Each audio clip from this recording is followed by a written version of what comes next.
ایک علاقہ ہے وہاں ہندوستان میں، وہاں جلسہ تھا، بہت بڑا اجتماع، اور حضرت کا اجتماع لاکھوں میں ہوتا ہے، لفظوں میں نہیں کہہ رہا، حقیقتوں میں کہہ رہا ہوں، لاکھوں میں اجتماع ہوتا ہے جہاں حضرت کی تقریر، پتہ نہیں پروانے کہاں کہاں سے آتے ہیں۔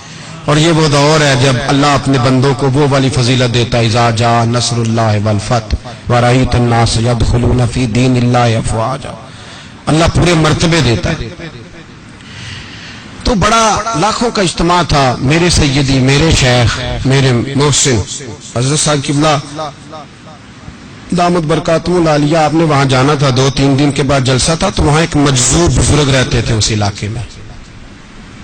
حضرت کا جس دن پروگرام تھا اس سے 2 دن پہلے بابا جی کا انتقال ہو گیا، حضرت کے جانے سے پہلے انتقال کر گئے، اور جب انتقال کر گئے تو ان کا سارا جسم اکڑ گیا اور کٹھا ہو گیا، جس طرح گٹھڑی کٹھی ہو جاتی ہے، پاؤں اوپر کو اٹھ گئے، ہاتھ نیچے آ گئے، گردن آگے ہو گئی، سارا جسم، علماء پریشان، عوام علاقے کی پریشان کہ بابے کو غسل کیسے دیں، اکڑ گیا سارا جسم، کٹھا ہو گیا، اور کل پروگرام بھی ہے، اور ان بزرگوں کو لوگ جانتے تھے کہ یہ مجذوب ہے، حقا سچا مجذوب ہے، لوگ عقیدت مند بھی تھے، راش ہے، عجیب سی آزمائش۔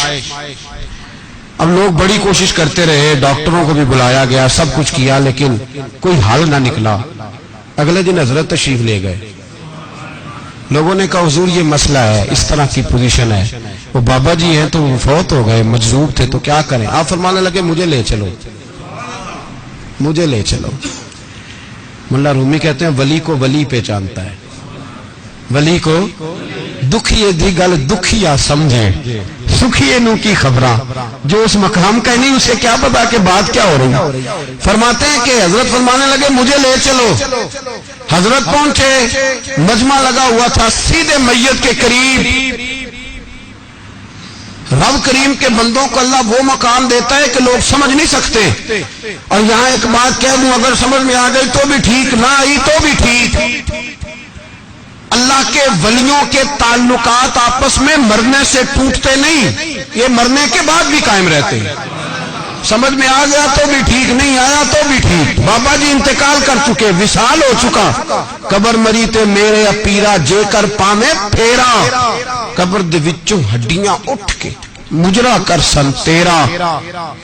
حضرت پہنچے، کان میں بابا جی کے قریب گئے، یوں کان پکڑ کے کوئی بات کی، کوئی بات، اللہ اکبر، کوئی بات کی۔ جب حضرت نے کان میں کوئی جملہ کہا تو بابا جی کا سارا وجود سیدھا ہو گیا، سارا وجود، مجمع پہ سناٹا طاری ہو، ایسے ہے جیسے کچھ عجیب سا رنگ، حالات بدل گئے۔ لوگ کہا چلو چلو غسل دو، کفن پہ ناؤ، جنازہ پڑھے۔ لوگ جمع ہو گئے حضرت کے پاس، علماء اور مشائخ کا، حضور بتائیے تو صحیح آپ نے کیا کہا، ایسا کیا جملہ کہا کہ کل سے لگے ہوئے تھے سیدھا نہیں ہو رہا تھا۔ فرمایا چلو ٹھیک ہو گیا نا، جنازہ پڑھاؤ۔ جو صاحب نظر تھے وہ قدموں میں بیٹھ گئے، حضور مہربانی کریں بتا دیں۔ تو حضرت فرمانے لگے کہنا کیا تھا؟ میں نے اس کے کان میں کہا کہ اختر رضا آ گیا ہے، تیرا جنازہ پڑھا کے جائے گا۔ اختر رضا آ گیا ہے، تیرا جنازہ، پتہ نہیں آپ کو سمجھ آئی ہے کہ نہیں آئی۔ تو وہ فوت شدہ بزرگ انتظار کر رہے تھے کہ مولا تیرا ایک وقت کا غوث جو یہاں رہتا ہے، ایک قطب دوران جو یہاں ہیں، تو میں ایسے ہی دنیا سے چلا جاؤں؟ انتظار ہو رہا۔ جب کہا نا کہ آ گیا جنازہ پڑھا کے جائے گا، تو فوراً سیدھے ہو کے کہنے لگے حضور وعدے پہ قائم رہیے گا۔ میرے حضرت قبلہ عالم، دوستو دیانتداری سے کہتا ہوں، مسجد میں بیٹھا ہوں اس وقت، اگر وہ والی سیرت جو کتابوں میں ہم ولیوں کی پڑھتے ہیں وہ اگر کسی شخص میں پائی جاتی ہے تو وہ میرے شیخ میں پائی جاتی ہے، میرے حضرت میں۔ ابھی آپ جب آئے، لوگ کہتے ہیں آپ کی آخری ملاقات کب ہوئی، تو میں کہتا ہوں آخری ہوئی نہیں، کبھی نہ کبھی ہوگی۔ یہ کیسے ہو سکتا ہے؟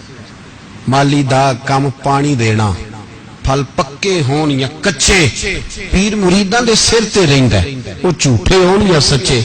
ہماری تو ملاقات آخری کی، ہم تو جنت میں بھی کٹھے رہیں گے، ان کے قدموں میں رہیں گے، اور ہم اللہ سے دعا مانگتے ہیں جنت میرے کس کاری جتھے یار نظر نہ آوے، او دوزخ مینو لکھ بہشتاں جتھے سونا آوے جاوے، تو وہاں بھی کٹھے ہوں گے۔ میں ابھی آخری دفعہ جب گیا تو یہ